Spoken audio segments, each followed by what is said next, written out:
이때는 아무도 몰랐습니다. 이 아이가 훗날 왕의 곁에서 나라의 운명을 움직이게 될 줄은요. 부인을 잃은 사위, 아내는 아이를 낳다 죽고 그가 가진 건 2살 딸 하나뿐이었습니다. 그런데 장모는 말합니다. 재수 없는 것들 당장 나가. 핏줄인 손녀까지 눈 오는 밤 문 밖으로 내쫓아 버립니다. 같은 시각 나라에서는 반정이 일어납니다. 왕이 폐위되고 동생이 왕위에 오르자 왕의 친인척들까지 영모죄로 엮여 모두 제주도로 유배됩니다. 그리고 그 유배길에서 모든 비극의 시작이 된 장모는 병들어 죽습니다. 하지만 그때 내쫓겼던 아이, 이름은 만순이, 말도 제대로 못할 나이에 사람의 눈을 읽고 어른의 거짓을 간파하던 아이, 세월이 흘러 왕이 나라의 앞날을 묻자 모두가 침묵한 그 자리에서 한 사람이 입을 엽니다. 전쟁은 칼이 아니라 민심에서 시작됩니다. 왕은 놀랍니다. 그 사람이 그때 6살짜리 아이였기 때문입니다. 그리고 만순이는 왕의 신임을 받는 권력의 한복판에 서게 됩니다. 이제 남은 건 단 하나. 할머니의 죽음, 빼앗긴 재산, 그리고 모든 악의 근원, 재산을 가로챈, 그리고 그녀의 뒤에 선 최대감, 쫓겨난 아이의 복수가 나라의 운명을 뒤흔들기 시작합니다. 사연 시작 전에 구독, 좋아요 꼭 눌러주시고 어디에서 듣고 계시는지 댓글 남겨주시면 거기로 복을 드리겠습니다. 나의 이름은 한지안. 한때는 촉망받는 유생이었으나 지금의 나는 그저 아내를 잡아먹고 가세를 기울게 한 불길한 사위일 뿐이었습니다. 2년 전 아내는 눈에 넣어도 아프지 않을 아이를 세상에 남겨두고 차디찬 산실에서 숨을 거두었습니다. 아내를 잃은 슬픔이 채 가시기도 전에 세상은 미친 듯이 소용돌이치기 시작했습니다. 궁궐에서는 피에 바람이 불어 닥쳤고 기존의 왕을 폐위시킨 채 그의 동생을 옹립하는 반정이 성공했다는 벽보가 거리에 나붙었습니다. 반정의 불길은 평온하던 우리 집안마저 집삼켰습니다. 장인어른은 전왕의 충신이라는 이유로 압송되었고 집안의 노비들은 제 살기를 찾아 뿔뿔이 흩어졌습니다.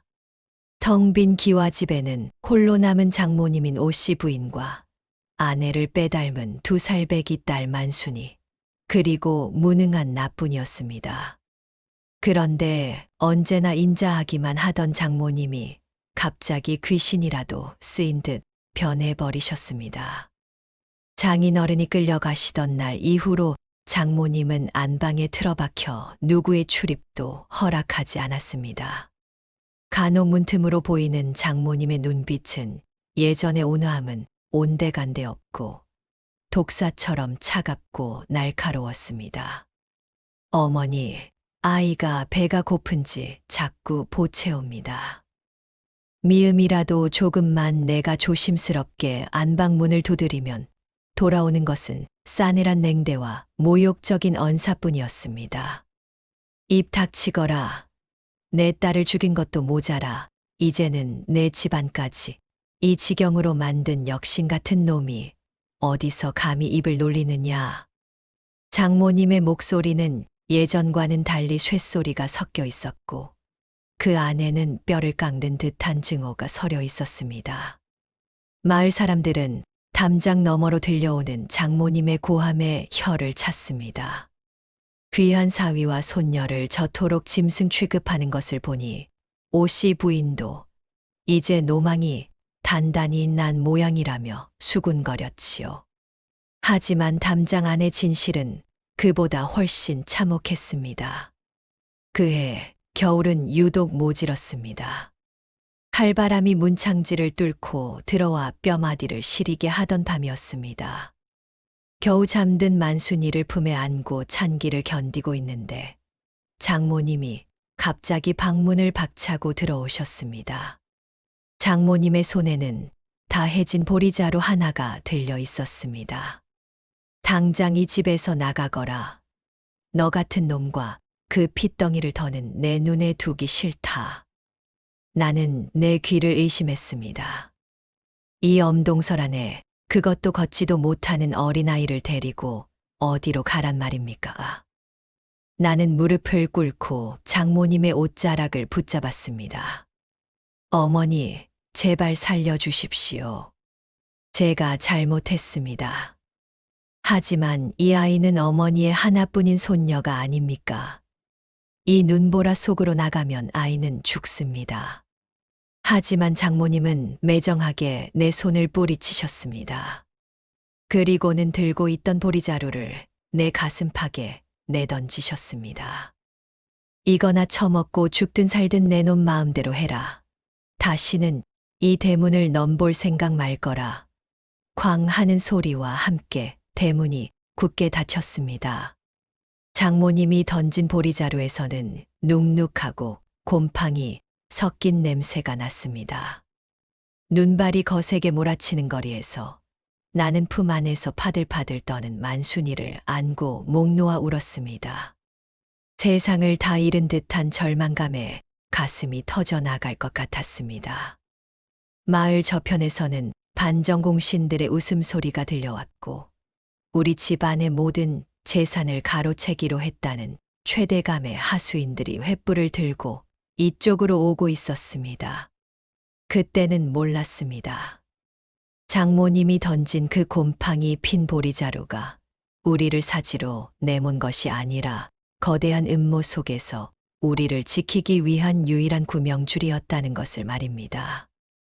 그리고 그 품속의 어린 딸 만순이가 훗날 조선을 뒤흔들 제갈공명이 되어 돌아올 것이라는 사실 또한 그때의 나로서는 상상조차 할 수 없는 일이었습니다.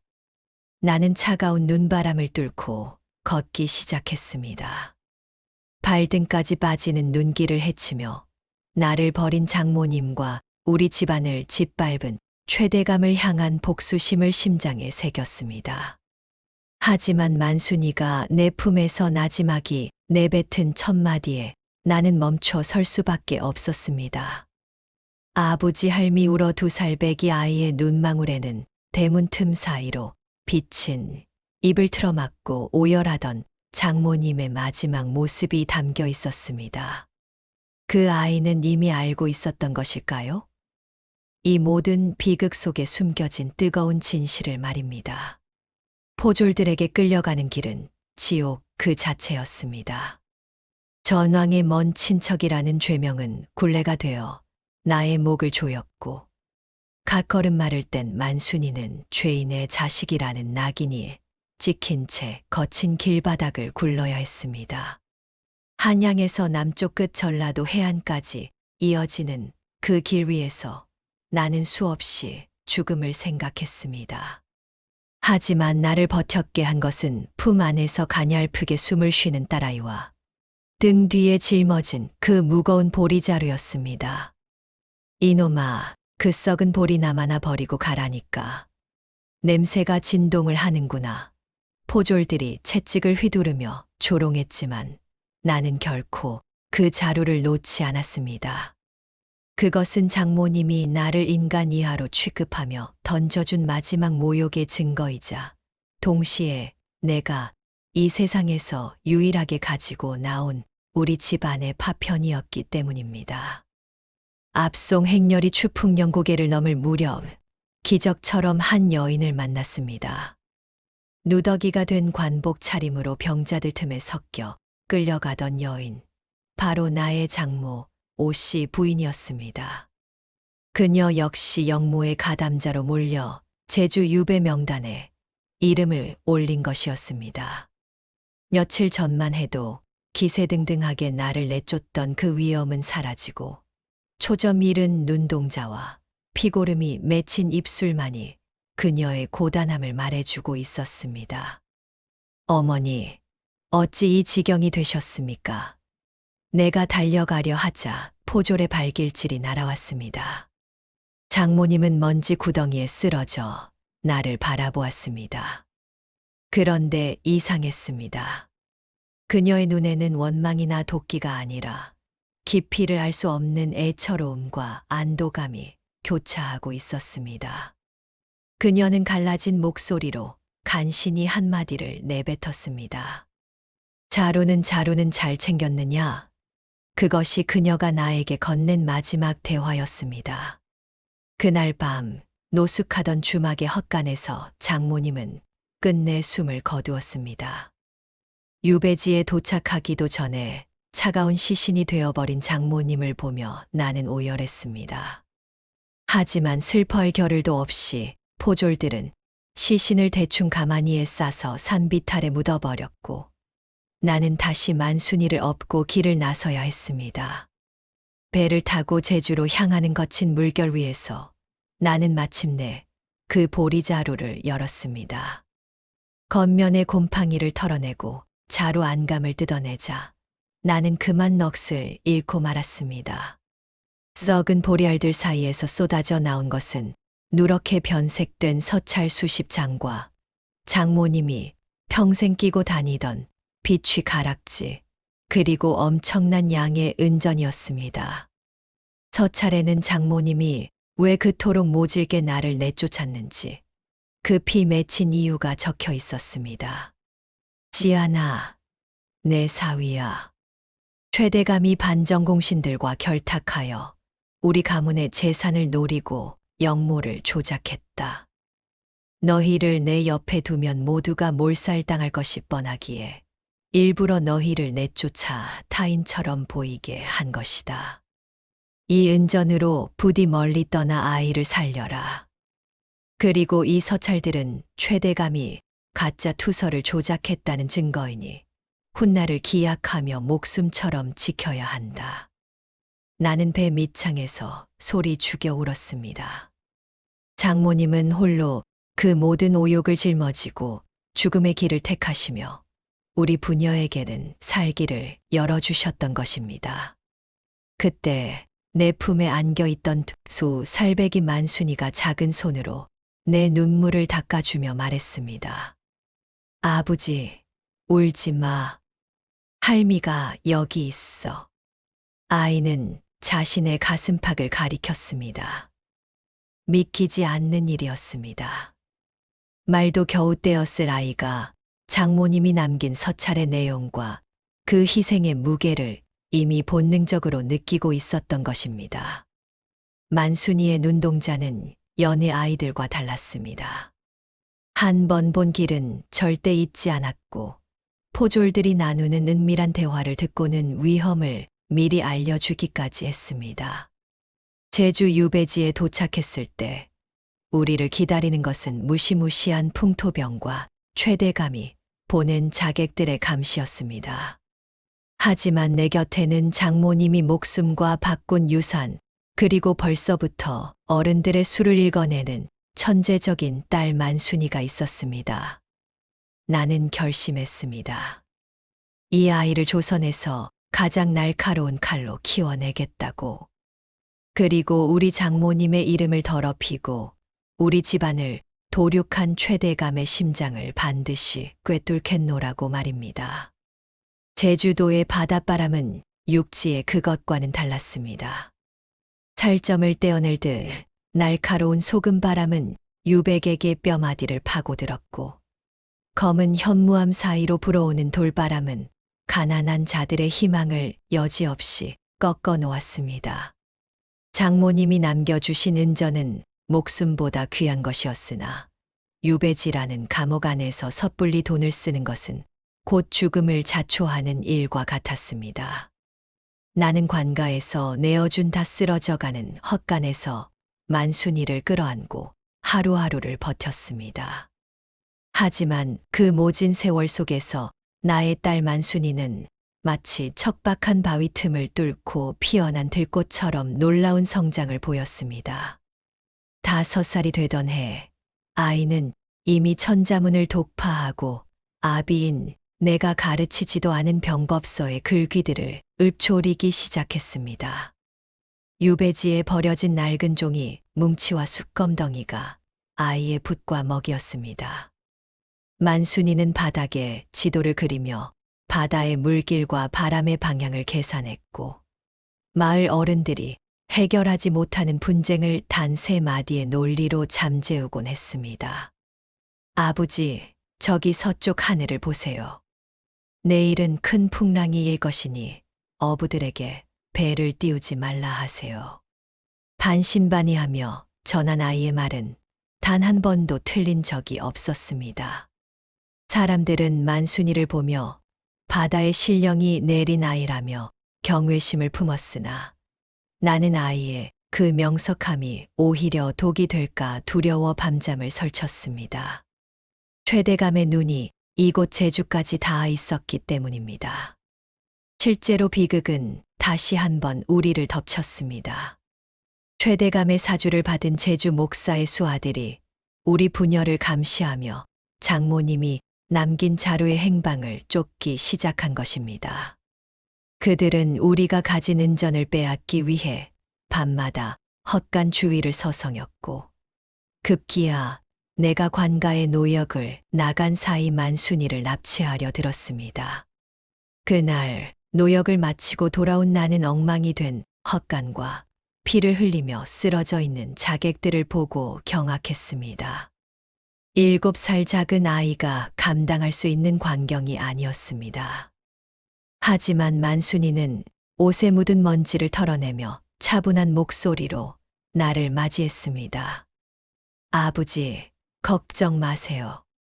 놈들은 스스로 함정에 빠진 것뿐입니다. 아이는 자객들이 올 길목에 미리 기름을 치고 그들이 밟으면 무너지는 돌담의 구조를 이용해 놈들을 제압한 것이었습니다. 단순한 꾀가 아니라 지형과 심리를 이용한 치밀한 전술이었습니다. 나는 그때 확신했습니다. 이 아이는 평범한 천재가 아니라 하늘이 우리 가문의 원한을 풀기 위해 내린 지략가라는 것을 말입니다. 만순이는 그날 이후 나에게 단호하게 말했습니다. 이제 숨어 지내는 것은 끝났습니다.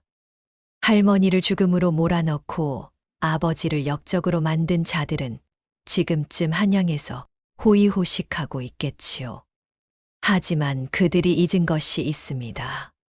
죽지 않고 살아남은 씨앗 하나가 거대한 숲을 태울 불씨가 된다는 사실을요. 그 말은 내 가슴에 불을 질렀습니다. 우리는 장모님이 남긴 은전의 일부를 풀어 은밀하게 정보 조직을 구축하기 시작했습니다. 만순이는 직접 쓴 서찰을 상인들의 배편에 실어 한양의 동태를 살폈고 반정 이후 공신들 사이에 흐르는 미세한 균열을 포착해냈습니다. 아이의 머릿속에는 이미 조선 전체의 지도가 그려져 있었고 최대감이라는 거대한 성벽을 무너뜨릴 작은 구멍들을 찾아내고 있었습니다. 세월은 흘러 만순이가 15이 되던 해 기회가 찾아왔습니다. 한양에서 새로운 왕이 즉위한 지 10년, 나라 안팎의 혼란으로 왕은 민심을 수습할 새로운 인재를 찾기 위해 전국에 방을 붙였습니다. 특히 반정공신들의 횡포의 염증을 느낀 왕이 그들을 견제할 책사를 찾고 있다는 소식이 들려왔습니다. 아버지, 이제 한양으로 갑니다. 유백에게 신분이 아니라 왕의 눈과 귀가 될 책사로서 말입니다. 남장을 하고 갓을 쓴 만순이의 모습에서는 더 이상 쫓겨나던 날의 그 연약한 어린아이의 모습은 찾아볼 수 없었습니다. 오직 서리발 같은 기계와 깊이를 알 수 없는 눈동자만이 빛나고 있었습니다. 우리는 장모님이 남겨준 마지막 유산인 비밀 장부를 가슴에 품고 13년 만에 제주도의 거친 바다를 건넜습니다. 우리의 목적지는 궁궐이 아니었습니다. 최대감이 장악하고 있는 권력의 가장 어두운 밑바닥부터 뒤흔드는 것. 그것이 만순이가 설계한 첫 번째 복수의 단계였습니다. 배가 육지에 닿는 순간 나는 귓가에 들리는 장모님의 울음 섞인 환청을 들었습니다. 지아나, 내 딸 만순아, 이제 너희의 시간이 왔다. 육지에 첫 발을 내디딘 만순이의 눈빛은 밤바다보다 차갑게 타오르고 있었습니다. 복수는 이제 시작일 뿐이었습니다. 한양 도성의 성벽은 13년 전보다 훨씬 높고 견고해 보였습니다. 하지만 그 화려한 성문 아래 흐르는 물은 썩은 냄새를 풍기고 있었지요. 반정공신들이 권력을 장악한 한양은 겉으로만 평온할 뿐, 속으로는 최대감 같은 탐관오리들이 백성의 고혈을 짜내어 쌓아 올린 탐욕의 탑이었습니다. 우리는 신분을 숨긴 채 마포 나루터 근처의 작은 서당을 열었습니다. 만순이는 한운이라는 가명으로 남장을 한 채 아이들을 가르치며 도성의 기류를 살폈습니다. 아버지, 저작거리의 곡물 가격이 요동치고 있습니다. 이것은 단순한 흉년 때문이 아니라 누군가 거대한 양의 곡식을 매점매석하고 있다는 증거입니다. 만순이는 매일 저녁 나루터를 오가는 상단들의 장부를 멀리서 훑어보는 것만으로도 도성의 경제가 누구의 손에 놀아나고 있는지 파악해냈습니다. 그 배후에는 역시나 최대감이 있었습니다. 그는 반정의 공신이라는 자기를 방패 삼아 나라의 구휼미를 빼돌리고 가난한 백성들에게 고리로 쌀을 빌려주며 땅을 가로채고 있었습니다. 13년 전 우리 장모님의 재산을 빼앗았던 그 수법 그대로였습니다. 우리가 한양의 자리를 잡은 지 석 달째 되던 날, 기어코 도성에 큰 소요가 일어났습니다. 굶주림을 참지 못한 백성들이 관가를 습격하려 했고, 왕은 대신들의 무능함에 분노하며 밤잠을 이루지 못했습니다. 그때 만순이는 승부수를 던졌습니다. 그녀는 이름 없는 유생의 이름으로 궁궐 앞에 상소문을 올렸습니다. 그 상소문에는 현재 도성의 곡물 유통 경로와 최대감이 숨겨둔 비밀 창고의 위치, 그리고 단 사흘 안에 곡물 가격을 절반으로 낮출 수 있는 치밀한 계책이 적혀 있었습니다. 이것은 미친 자의 헛소리거나 아니면 제갈공명이 환생한 것이로다. 상소문을 읽은 왕은 즉시 한운을 궁으로 불러들였습니다. 만순이는 남장을 한 늠름한 자태로 어전 앞에 섰습니다. 나는 궁궐 밖에서 가슴을 졸이며 딸아이를 기다렸습니다. 수많은 대신이 눈을 부라리며 어린 유생을 비웃었으나 만순이의 눈빛은 흔들림이 없었습니다. 왕이 나라의 명운을 묻자 만순이는 나지막하지만 서리발 같은 목소리로 대답했습니다. 전하, 전쟁은 칼로 하는 것이나 백성의 마음을 얻는 것은 곡식 한 줌에서 시작됩니다. 지금 도성을 굶주리게 하는 것은 하늘의 뜻이 아니라 전하의 옆에 앉아 웃고 있는 저들의 탐욕입니다. 만순이의 손가락이 가리킨 곳은 공신들의 수장, 최대감이었습니다. 순간 어전은 찬물을 끼얹은 듯 조용해졌습니다. 최대감은 얼굴이 불그락부르락해지며 호통을 쳤지만 이미 만순이가 제시한 수치와 증거들은 왕의 마음을 움직이고 있었습니다. 그날 이후 만순이는 왕의 신임을 한 몸에 받는 특별 책사가 되었습니다. 왕은 나라의 중대사가 있을 때마다 만순이를 불러 의견을 물었고, 만순이는 그때마다 모두가 감탄할 만한 기책을 내놓았습니다. 사람들은 그녀를 조선의 제갈공명이라 부르며 칭송하기 시작했습니다. 하지만 권력의 중심에 다가갈수록 위험도 커졌습니다. 최대감은 자신의 목을 죄어오는 이 어린 책사가 누구인지 조사하기 시작했고, 서서히 13년 전 사라진 역적의 핏줄에 대한 의구심을 품게 되었습니다. 아버지, 이제 쥐새끼가 덫에 발을 들여놓았습니다. 조급해하지 마세요. 놈이 가진 것을 하나씩 무너뜨려 갈 것입니다. 할머니가 던진 그 썩은 보리자루가 얼마나 무거운 칼이었는지 그놈의 목에 직접 대어줄 것입니다. 집으로 돌아온 만순이는 장모님의 유품인 비취 가락지를 만지작거리며 차갑게 미소 지었습니다. 그녀의 머릿속에는 이미 최대감을 파멸시킬 10단계의 계획이 완성되어 있었습니다.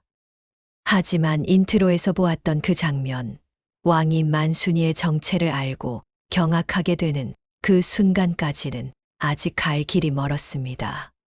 장모님이 죽기 직전 남긴 비밀 장부 속에 최대감이 왕의 동생을 옹립하면서 왕 몰래 꾸몄던 또 다른 반역의 증거가 숨겨져 있다는 사실을 만순이는 가장 결정적인 순간에 터뜨리기 위해 아끼고 있었습니다. 어느 깊은 밤 최대감의 자객들이 우리 서당을 포위했습니다. 하지만 만순이는 이미 그들이 올 것을 알고 있었다는 듯 등잔불을 끄지도 않은 채 책을 읽고 있었습니다. 아버지, 방 안의 촛불은 끄지 마세요. 놈들에게 우리가 여기 있음을 똑똑히 보여줘야 합니다. 공포는 어둠 속이 아니라 상대를 알 수 없을 때 가장 크게 일어나는 법이니까요. 나는 떨리는 손으로 칼자루를 쥐었지만 딸아이의 등 뒤에서 뿜어져 나오는 거대한 기계에 압도되어 숨을 죽였습니다. 드디어 13년을 기다려온 피의 복수가 그 막을 올리고 있었습니다. 서당의 낡은 문을 흔드는 것은 매서운 밤바람뿐이 아니었습니다. 어둠 속에 몸을 숨긴 자객들의 살기가 문틈을 타고 들어와 살갗을 베는 듯 했습니다. 나는 본능적으로 구석에 놓인 녹슨 칼자루를 움켜쥐었으나 만순이는 오히려 읽고 있던 책장을 여유롭게 넘기며 나를 제지했습니다. 등잔불 아래 비친 아이의 그림자는 평소보다 훨씬 거대해 보였고 그 차분함은 오히려 주변의 공기를 얼려버릴 듯 서늘했습니다. 아버지, 칼을 거두세요. 오늘은 피를 묻힐 날이 아니라 쥐새끼가 스스로 덫에 걸려 비명을 지르는 것을 구경하는 날입니다. 그녀의 말이 끝나기가 무섭게 담장을 넘어온 자객들이 방 안으로 들이닥쳤습니다.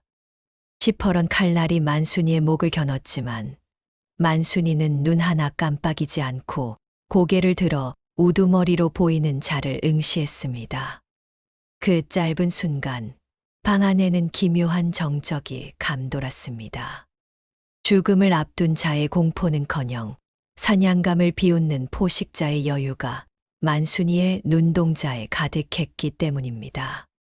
그리고 그 정적을 깨뜨린 것은 자객의 칼날이 아니라 서당 밖에서 울려 퍼지는 수십 명의 발소리와 관아의 호령이었습니다. 만순이는 이미 이들이 올 시간을 계산하여 포도청의 술라군들을 서당 근처로 유인해 두었던 것입니다. 최대감의 사주를 받은 자객들은 꼼짝없이 현장에서 체포되었습니다. 이것은 단순한 습격의 방어가 아니었습니다. 왕의 신임을 받는 책사를 대낮도 아닌 밤중에 암살하려 했다는 사실은 최대감을 향한 왕의 불신에 기름을 붓는 결정적인 계기가 되었습니다. 다음 날 어전에서 만순이는 상처 하나 입지 않은 모습으로 왕의 앞에 서서 최대감의 등 뒤에 숨겨진 추악한 그림자를 하나씩 들춰내기 시작했습니다. 전하, 어젯밤 제 목숨을 노린 자들이 품고 있던 패찰입니다. 이 문양은 서부의 거상 최대감의 가문에서만 쓰이는 것이옵니다. 제 지략이 두려워 목숨을 아쓰려 한 자가 나라의 공신이라 불리는 자라니 참으로 통탄할 일이 아니옵니까? 최대감은 사색이 되어 발뺌했지만 이미 여론은 악화될 대로 악화된 상태였습니다. 만순이는 여기서 멈추지 않았습니다. 그녀는 최대감이 백성들의 고혈을 짜내어 쌓아 올린 상단에 자금줄을 마르게 하는 치밀한 경제 전쟁을 시작했습니다. 그녀는 왕의 허락을 얻어 전국의 보부상들을 규합했고, 최대감이 독점하던 소금과 약재의 유통 경로를 완전히 뒤바꿔 버렸습니다. 최대감의 상단은 순식간에 재고가 쌓이고 자금이 막히는 절체절명의 위기에 빠졌습니다. 나는 옆에서 그 과정을 지켜보며 소름이 돋았습니다. 17살의 소녀가 내뱉는 한마디 한마디가 최대감이라는 거대한 성벽의 벽돌을 하나씩 빼내고 있었기 때문입니다. 최대감은 가세가 기울자 점쟁이를 찾아가거나 굿을 애군을 막으려 했으나 그 점쟁이마저 만순이가 미리 매수해 둔 정보원이었습니다. 대감님, 이 애군을 막으려면 마포 나루의 땅을 내놓으셔야 합니다. 그렇지 않으면 가문이 멸할 것입니다. 만순이의 조종대로 움직이는 점쟁이의 말에 속아 최대감은 하나둘씩 가문의 핵심 자산들을 헐값에 내놓기 시작했습니다. 그리고 그 자산들은 고스란히 만순이가 구축한 익명의 상단들이 거두어들였습니다. 13년 전 우리 장모님이 피눈물을 흘리며 빼앗겼던 재산들이 이제는 다른 형태가 되어 다시 우리 손으로 돌아오고 있었습니다. 어느덧 최대감은 도성 안에서 저주받은 부자라 불리며 손가락질을 받게 되었습니다. 그는 자신의 목을 조여오는 이 보이지 않는 손의 정체가 누구인지 알지 못한 채 광기에 휩싸여 갔습니다. 하지만 만순이는 여전히 차가운 미소를 지으며 다음 수를 준비하고 있었습니다. 그녀의 목적은 단순히 재산을 되찾는 것이 아니었습니다. 최대감이 목숨처럼 아끼는 권력과 명예, 그리고 그의 목숨까지도 가장 처참한 방식으로 무너뜨리는 것. 그것이 진정한 사이다, 참교육의 시작이었습니다. 아버지, 이제 시작입니다. 최대감이 왕의 동생과 결탁하여 전왕의 혈육들을 숙청할 때 조작했던 그 비밀 문서를 꺼낼 때가 되었습니다. 노미 왕의 신뢰라는 마지막 동화줄을 잡으려 할 때 그 줄을 끊어버릴 것입니다. 밤이 깊어가고 만순이는 장모님이 남겨준 보리자루 속에 마지막 비밀 장부를 펼쳤습니다. 그 안에는 최대감이 현재의 왕조차 위협할 수 있는 무시무시한 영모의 증거가 담겨 있었습니다. 13년 전 우리를 사지로 내몰았던 그 어둠이 이제는 최대감을 집삼키기 위해 거대한 파도가 되어 밀려오고 있었습니다. 최대감은 꿈에도 몰랐을 것입니다. 자신이 우습게 여겼던 2살배기 핏덩이가 자신의 목을 벨 가장 날카로운 작두가 되어 돌아왔다는 사실을 말입니다. 권력의 정점에 서 있던 최대감이 흔들리기 시작하자 도성 전체에 묘한 기류가 흐르기 시작했습니다. 어제까지만 해도 그의 집 앞을 가득 메웠던 아첨꾼들은 이제 약속이라도 한 듯 발기를 끊었고, 대신 그 자리에는 차가운 서리발 같은 소문들이 내려앉았습니다.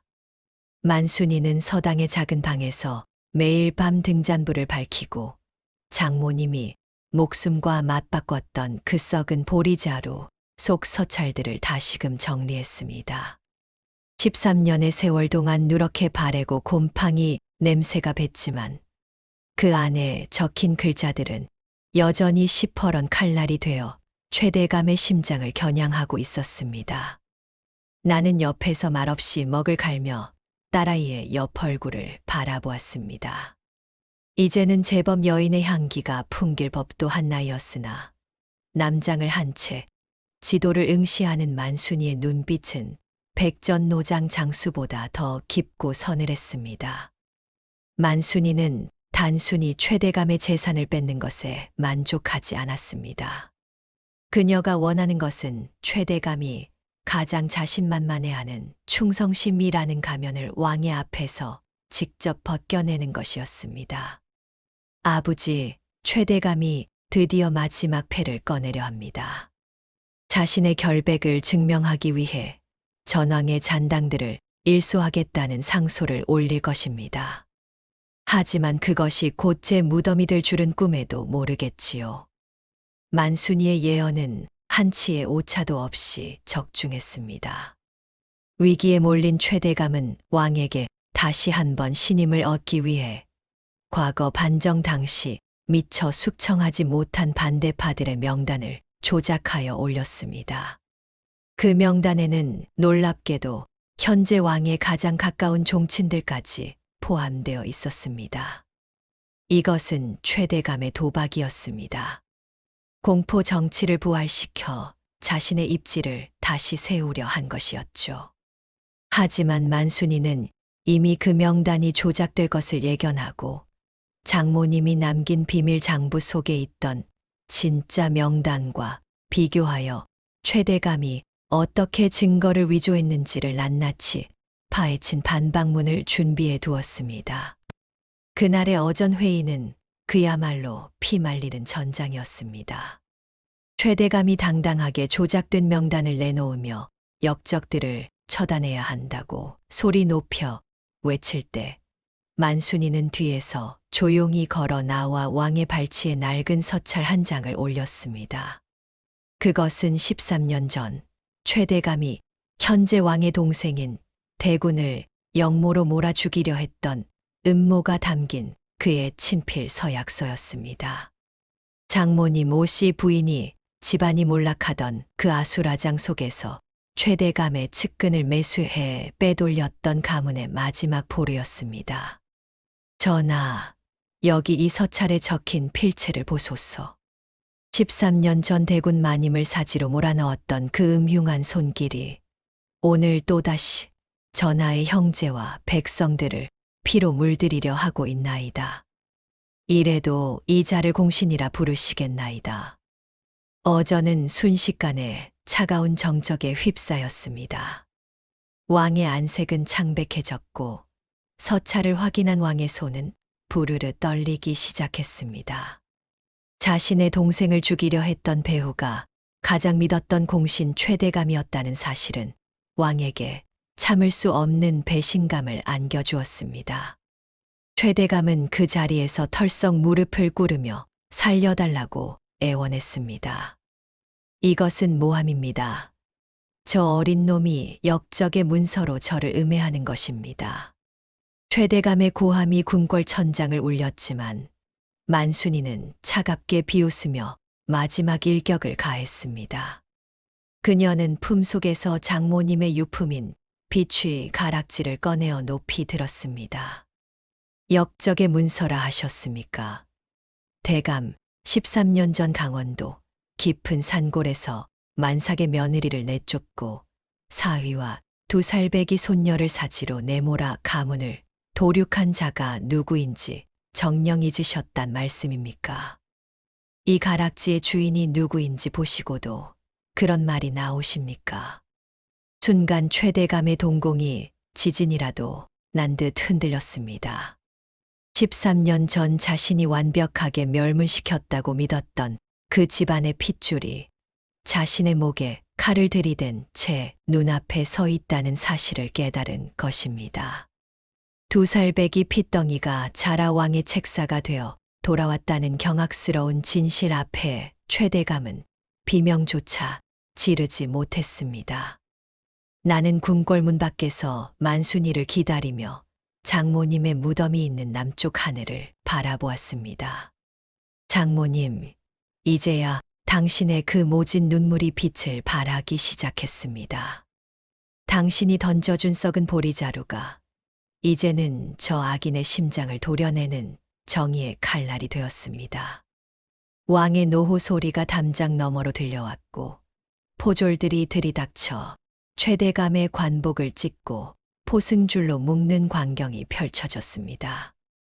이것은 단순한 복수의 시작이 아니었습니다. 13년 전 억울하게 죽어간 모든 이들의 넋을 달래는 거대한 심판의 서막이었습니다. 하지만 만순이의 표정은 여전히 무거웠습니다. 최대감을 무너뜨리는 것만이 끝이 아니었기 때문입니다. 이제 이 모든 진실을 왕에게 구하고 우리 가문의 명예를 완전히 회복하는 마지막 관문이 남아 있었습니다. 그리고 그 과정에서 만순이가 여인이라는 사실이 밝혀질 때 벌어질 후폭풍 또한 감당해야 할 몫이었습니다. 만순이는 잡혀나가는 최대감의 뒷모습을 보며 나지막이 읊조렸습니다. 할머니 보고 계시지요? 이제 곧 집으로 돌아가겠습니다. 우리 모두가 웃으며 다시 만날 그 집으로요. 의금부 추국장에 몰아치는 바람은 단지 겨울의 끝자락이라 하기엔 너무도 시리고 날카로웠습니다. 어제까지만 해도 1인지하 만인지상의 권세를 누리던 최대감이 이제는 피칠갑이 된 채 형틀에 묶여 있었습니다. 그의 화려한 관복은 갈갈이 찢겨 흙먼지에 더럽혀졌고 오만하던 눈빛은 공포와 경악으로 뒤덮여 초점을 잃고 흔들렸습니다. 나는 추국장 구석에서 그 광경을 지켜보며 가슴 밑바닥에서 치밀어 오르는 뜨거운 울분을 삼켰습니다. 13년 전 차가운 눈바람 속으로 우리 부녀를 내쫓으며 비릿한 웃음을 짓던 그놈의 얼굴이 지금의 비참한 몰골과 겹쳐 보였습니다. 만순이는 왕의 뒤편에서 그림자처럼 서 있다가 천천히 걸어 나와 형틀 앞에 섰습니다. 그녀의 손에는 여전히 장모님이 남겨주셨던 그 낡은 서찰 뭉치가 들려 있었지요. 만순이는 고통으로 신음하는 최대감의 턱을 차갑게 들어 올렸습니다. 그 눈빛은 복수심에 타오르는 광기가 아니라 마치 벌레를 내려다보는 듯한 무미건조하고 깊은 멸시였습니다. 대감, 아직도 이 글씨가 누구의 것인지 기억나지 않으십니까? 당신이 가로챘던 우리 가문의 전답과 금전들이 실은 당신의 목을 맬 밧줄이 되어 돌아왔다는 사실이 믿기지 않으시나 봅니다. 만순이의 나직한 목소리가 추국장을 울리자 최대감은 미친 듯이 고개를 저었습니다. 그는 여전히 현실을 부정하려는 듯 피 섞인 침을 내뱉으며 마지막 발악을 했습니다. 하지만 이미 상황은 되돌릴 수 없었습니다. 만순이가 제시한 증거들은 최대감이 반정공신들과 결탁하여 국고를 횡령하고 심지어 왕의 눈을 속여 사병을 육성하려 했다는 구체적인 정황까지 담겨 있었기 때문입니다. 장모님은 쫓겨나는 그 짧은 순간에도 최대감의 상단 내부에서 빼돌린 이 장부들이 훗날 결정적인 비수가 될 것임을 예견하셨던 것입니다. 왕은 옥좌에서 일어나 최대감에게 다가갔습니다. 왕의 노호 소리는 벼락처럼 내리쳤습니다. 내 이놈, 공신이라는 허울 뒤에서 이토록 추악한 역모를 꾸미고 충신의 가문을 도륙한 것도 모자라 과인까지 기만하려 했느냐. 여봐라, 이자의 가산을 몰수하고 그 일가를 모두 노비로 삼아 변방으로 유배 보내라. 그리고 이자에게는 사약을 내려 가문의 씨를 말릴 것이다. 왕의 명령이 떨어지는 순간 최대감은 털썩 주저앉아 짐승 같은 울음소리를 내뱉었습니다. 한때 도성의 상권을 쥐락펴락하며 왕조차 우습게 여기던 자의 최후는 이토록 허망하고 처참했습니다. 나는 그 광경을 보며 13년 전 우리 부녀를 살리기 위해 스스로 오명을 뒤집어 쓰고 죽음을 택했던 장모님의 얼굴을 떠올렸습니다. 어머니, 드디어 그놈이 죗값을 치릅니다. 어머니가 던져주신 그 썩은 보리자루가 오늘 조선의 정의를 바로 세웠습니다. 하지만 사이다 같은 참교육의 순간에도 만순이의 표정은 여전히 굳어 있었습니다. 최대감의 몰락은 끝이 아니라 우리 가문의 명예를 회복하기 위한 마지막 절차의 시작이었기 때문입니다. 만순이는 왕 앞에 무릎을 꿇고 고개를 숙였습니다. 그리고 이제껏 누구에게도 말하지 않았던 자신의 가장 깊은 비밀을 꺼낼 준비를 했습니다. 전하, 소신한운하니 억울하게 죽어간 최 씨 가문의 손녀 만순이 전하께 마지막으로 올릴 고백이 있나이다. 만순이가 서서히 머리에 쓰고 있던 갓을 벗어 던졌습니다. 묶여있던 긴 머리카락이 어깨 위로 쏟아져 내리는 순간 추국장에 있던 모든 이들이 경악하며 숨을 죽였습니다. 조선의 제갈공명이라 불리며 왕의 총애를 받던 책사가 사실은 여인이었다는 사실이 만천하에 드러난 것입니다. 왕은 믿기지 않는다는 듯 만순이를 내려다보았습니다. 남장을 하고 나라의 정세를 논하던 그 비범한 인재가 실은 13년 전 자신이 외면했던 역적의 핏줄이자 가냘픈 소녀였다는 사실은 왕에게 거대한 충격으로 다가왔습니다. 이것은 단순히 신분을 속인 죄를 넘어 조선의 근간을 흔드는 대사건이었습니다. 나는 만순이의 곁으로 달려가 함께 무릎을 꿇었습니다. 전하, 이 아이의 죄가 무겁다면 아비인 저를 벌해 주소서. 아이는 오직 가문의 원한을 풀고 전하께 진실을 알리기 위해 목숨을 걸고 이 자리에 섰나이다. 만순이는 내 손을 꽉 잡으며 왕을 똑바로 응시했습니다. 그녀의 눈에는 죽음을 두려워하는 기색 따위는 없었습니다. 전하, 저를 죽이셔도 조은아 할머니의 명예를 회복시켜 주시고 빼앗긴 백성들의 땅을 돌려주소서. 그것이 제가 13년을 살아남은 단 하나의 이유입니다.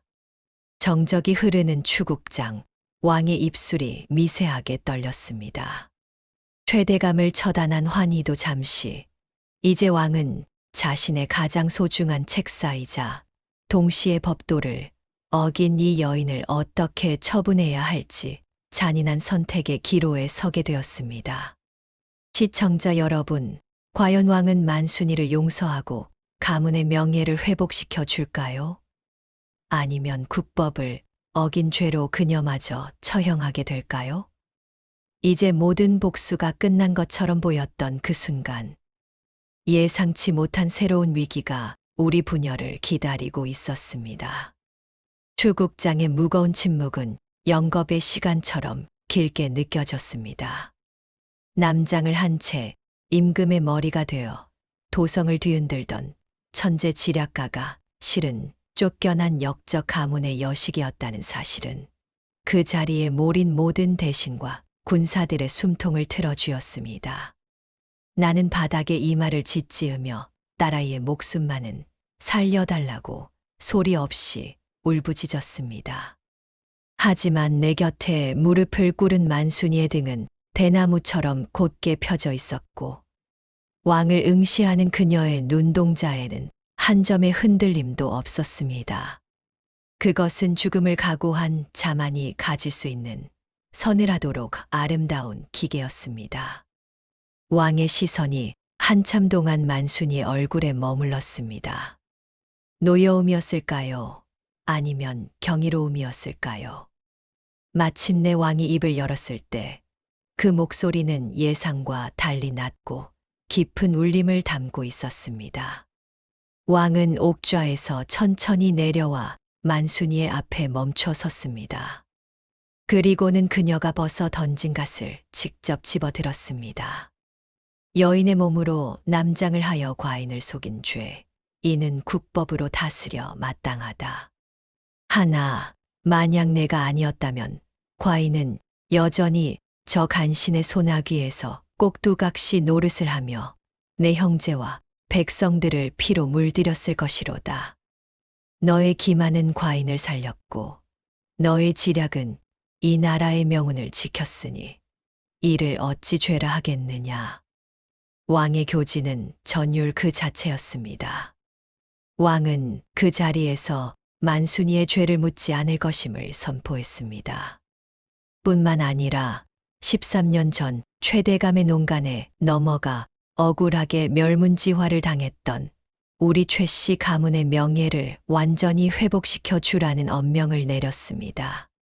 나의 장인어른이었던 전임 판서의 관직을 복구하고 유배지에서 비참하게 숨을 거둔 장모님 오씨 부인에게는 정경 부인의 첩지를 내리는 동시에 열여문을 세워 그 희생을 기리도록 하였습니다. 추국장을 가득 메웠던 긴장감은 순식간에 뜨거운 환호와 눈물로 바뀌었습니다. 나는 바닥을 치며 통곡했습니다. 어머니, 보십시오. 우리가 이겼습니다. 당신이 던져준 그 썩은 보리자루가 이제는 왕의 교지가 되어 우리 가문을 다시 일으켜 세웠습니다. 사이다 같은 참교육은 여기서 끝이 아니었습니다. 왕은 최대감에게 내린 사약과는 별개로 그가 부당하게 가로챘던 우리 가문의 모든 전답과 가옥을 즉시 반환하라고 명령했습니다. 또한 최대감의 수하들이 백성들에게서 빼앗은 땅과 곡식들도 모두 몰수하여 원주인들에게 돌려주도록 하였지요. 도성거리의 방이 붙자 백성들은 춤을 추며 기뻐했습니다.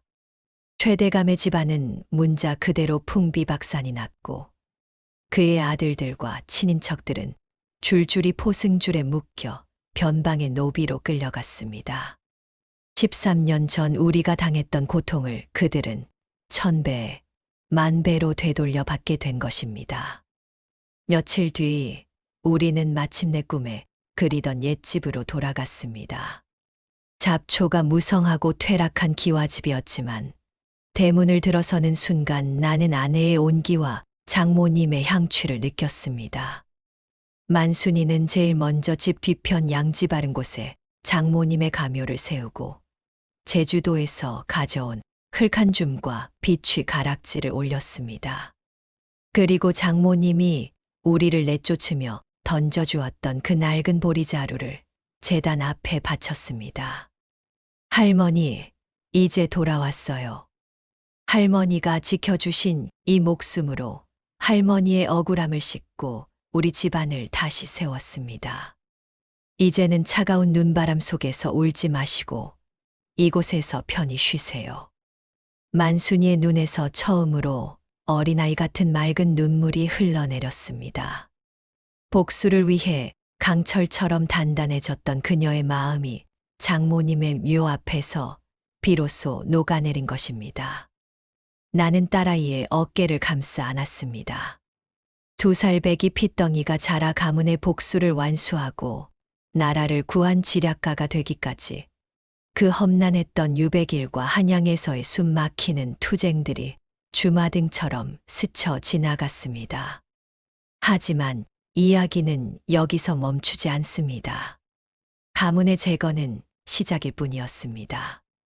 이제 만순이는 여인의 신분으로도 당당히 왕의 자문에 응하는 비공식 책사가 되어 최대감의 잔당들이 숨겨둔 마지막 비수들을 하나씩 꺾어버리는 더 큰 그림을 그리기 시작했습니다. 그리고 그 과정에서 만순이를 시기하는 또 다른 세력들이 그녀의 천재성을 이용하려 들거나 해치려 하는 새로운 국면이 펼쳐지게 됩니다. 진정한 복수는 원수를 죽이는 것에 그치는 것이 아니라 원수가 결코 넘볼 수 없는 고귀한 위치에 서서 그들이 남긴 상처를 치유하는 것임을 만순이는 잘 알고 있었습니다. 우리는 되찾은 재산의 절반을 털어 가난한 백성들을 위한 구휼소를 차렸고 장모님의 이름을 딴 오부인 서당을 여러 배움이 고픈 아이들에게 지혜를 나누어 주기 시작했습니다. 13년의 원한은 이제 거대한 자비가 되어 도성을 적시고 있었습니다. 최대감이 사약을 받고 그 일가가 도륙당하자 도성의 공기는 잠시나마 맑아지는 듯 했습니다.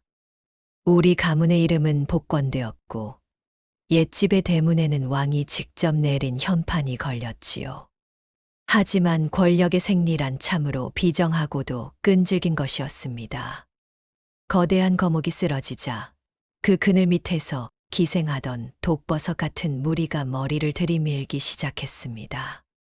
그들은 여인의 몸으로 국정에 관여하는 만순이를 시기했고 무엇보다 자신들의 치부까지 낱낱이 꿰뚫어보는 그녀의 천재성을 두려워했습니다. 아버지, 저들의 눈빛을 보십시오. 앞에서는 허리를 굽히나 손에는 보이지 않는 비수를 쥐고 있습니다. 최대감은 사라졌으나 최대감이 남긴 탐욕의 유산은 여전히 궁궐 복도를 떠돌고 있나이다. 만순이의 예견은 틀리지 않았습니다. 최대감의 잔당들과 평소 만순이를 시기하던 훈구 대신들이 결탁하여 거대한 음모를 꾸미기 시작한 것입니다. 그들은 유생들을 선동하여 성균관 권당 동맹 유학을 일으켰고, 여인이 국정에 참여하는 것은 나라의 기강을 무너뜨리는 일이라며 매일 같이 대궐 앞에서 석고대죄를 올렸습니다. 도성은 다시금 혼란에 빠졌고 왕조차 유림의 거센 반발에 난처한 기색을 보이기 시작했습니다. 어느 날 밤 우리 집 담장 너머로 화살 한 대가 날아들었습니다. 화살 촉에 꽂힌 서찰에는 섬뜩한 경고가 적혀 있었습니다. 내 놈의 딸년이 스스로 목을 매지 않는다면 내 놈 가문의 모든 무덤을 파헤쳐 시신을 저작거리에 내걸 것이다. 나는 부르르 떨리는 손으로 서찰을 구겼습니다. 하지만 만순이는 그 서찰을 전해받고는 오히려 서늘하게 미소 지었습니다. 아버지, 쥐새끼들이 드디어 구멍 밖으로 몸을 내밀었군요. 제가 그토록 기다리던 순간입니다. 만순이는 그 길로 왕을 독대했습니다. 그리고는 누구도 예상치 못한 제안을 했습니다. 자신을 향한 모든 비난을 잠재우기 위해 도성의 모든 유생과 대신들이 지켜보는 앞에서 공개 토론을 열어달라는 것이었습니다. 만약 자신이 그들의 질문에 답하지 못하거나 지략에서 뒤처진다면 스스로 목숨을 끊겠노라는 파격적인 조건을 내걸었습니다. 토론 당일 궁궐 마당에는 수백 명의 유생과 대신들이 모여 만순이를 잡아먹을 듯 노려보고 있었습니다. 그들은 경전의 구절을 인용하며 여인의 부당함을 설파했고 온갖 억지 논리로 만순이를 압박했습니다. 하지만 만순이는 단 한 권의 책도 들지 않은 채 그 자리에 섰습니다. 그리고 그들이 질문을 쏟아낼 때마다 만순이는 오히려 그들의 가문이 최대감과 결탁하여 저질렀던 부정부패의 증거들을 하나씩 읊조리기 시작했습니다. 김 대감, 자네는 예교를 논하며 내 딸을 꾸짖으나 정작 자네가 지난달 평양상단으로부터 받은 뇌물 3,000냥은 어느 경전에 적힌 도리인가? 이 유생은 성현의 말씀을 읊으나 자네의 아비가 최대감의 힘을 빌려 이웃집 전답을 빼앗은 것은 어느 예법에 따른 것인가? 만순이의 입에서 나오는 말들은 단순한 반박이 아니라 그들의 목을 치는 서슬퍼런 작두날이었습니다. 만순이는 지난 수개월 동안 전국 보부상망을 통해 반대파들의 비리와 최대감과의 은밀한 거래, 내역을 모두 수집해 두었던 것입니다. 추상 같은 일갈이 이어질 때마다 기세등등하던 대신들의 얼굴은 흙빛으로 변해갔고 유생들은 서로의 눈치를 보며 뒷걸음질 쳤습니다. 현장은 순식간에 참교육의 장으로 변했습니다. 만순이는 그들의 위선을 낱낱이 발가벗겼고 왕은 그 광경을 지켜보며 만순이의 지략에 다시 한번 감탄했습니다. 반대파들은 자신들이 판함정에 스스로 빠져 허우적거렸고 그날 이후 도성에서 만순이를 비방하는 목소리는 씻은 듯이 사라졌습니다. 하지만 사건은 여기서 끝나지 않았습니다. 패배를 시인하고 물러나던 무리 중 한 명이 품속에서 암기를 꺼내 만순이를 향해 던졌습니다. 이 요물, 내년만 없었어도 우리 세상이었다. 날카로운 칼날이 만순이의 어깨를 스치고 지나갔고 궁궐은 순식간에 아수라장이 되었습니다. 나는 비명을 지르며 만순이에게 달려갔습니다. 하지만 피를 흘리면서도 만순이는 쓰러진 암살자의 얼굴을 확인하고는 나지막이 읊조렸습니다. 이 문양 최대감이 아니었어. 진짜 배후는 따로 있었군. 암살자의 손목에 새겨진 기묘한 붉은 꽃 문양. 그것은 최대감조차 두려워하며 섬기던 이 나라의 권력을 뒤에서 조종하는 진짜 그림자 주인의 표식이었던 것입니다. 만순이는 상처를 움켜쥔 채 나의 손을 잡았습니다. 그녀의 눈빛은 복수의 완성이라 믿었던 지점에서 다시금 새로운 전장을 향해 타오르고 있었습니다. 아버지, 이제야 진짜 전쟁터의 문이 열렸습니다. 할머니가 돌아가실 때 남기신 그 보리자루 속의 마지막 찢어진 종이 한 장, 그 퍼즐의 마지막 조각이 이제야 맞춰지는군요. 도성의 밤은 깊어갔고 궁궐 너머 더 깊은 어둠 속에서 거대한 악의 실체가 서서히 모습을 드러내고 있었습니다. 최대감은 그저 사냥개에 불과했습니다. 과연 만순이는 가문을 넘어 나라를 통째로 삼키려는 이 거대한 어둠의 주인을 어떻게 무너뜨릴까요? 암살자의 손목에 새겨진 붉은 꽃 문양은 조선의 가장 깊은 어둠, 즉 반정의 진짜 설계자이자 국왕의 숙부인 진성군을 가리키고 있었습니다. 최대감은 그저 진성군이 권력을 찬탈하기 위해 부리던 사냥개에 불과했던 것이지요. 만순이는 어깨의 상처를 치료할 새도 없이 장모님이 남겨주셨던 그 보리자루의 안감을 다시 뜯어냈습니다. 마지막까지 풀리지 않았던 수수께끼, 보리알처럼 작게 뭉쳐져 안감 깊숙이 박혀있던 찢어진 종이 한 장을 꺼내 들었을 때 우리는 전율했습니다. 그것은 진성군이 반정전야의 공신들과 나누었던 피의 맹약서의 마지막 조각이었습니다. 아버지, 할머니는 처음부터 알고 계셨던 겁니다. 이 나라를 썩게 만든 진짜 뿌리가 누구인지, 그리고 그 뿌리를 뽑을 유일한 무기가 무엇인지를요. 만순이는 마지막 승부수를 던졌습니다. 그녀는 진성군이 자신을 암살하려다 실패했다는 사실을 역이용했습니다.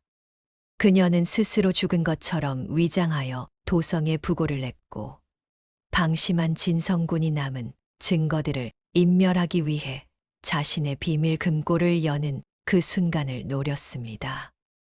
만순이의 지휘 아래 왕의 직속 부대와 거상들의 정보망이 동시에 움직였습니다. 진성군이 자신의 승리를 확신하며 축배를 들던 그 밤 죽은 줄 알았던 만순이가 왕과 함께 그의 침소에 들이닥쳤습니다.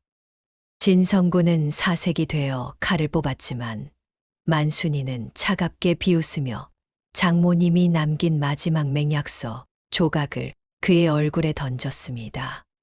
숙부님, 당신이 13년 전 우리 집안을 멸문시키고 전왕을 폐위하며 지웠다고 믿었던 그 흔적이 이 썩은 보리자루 속에 고스란히 살아있었나이다.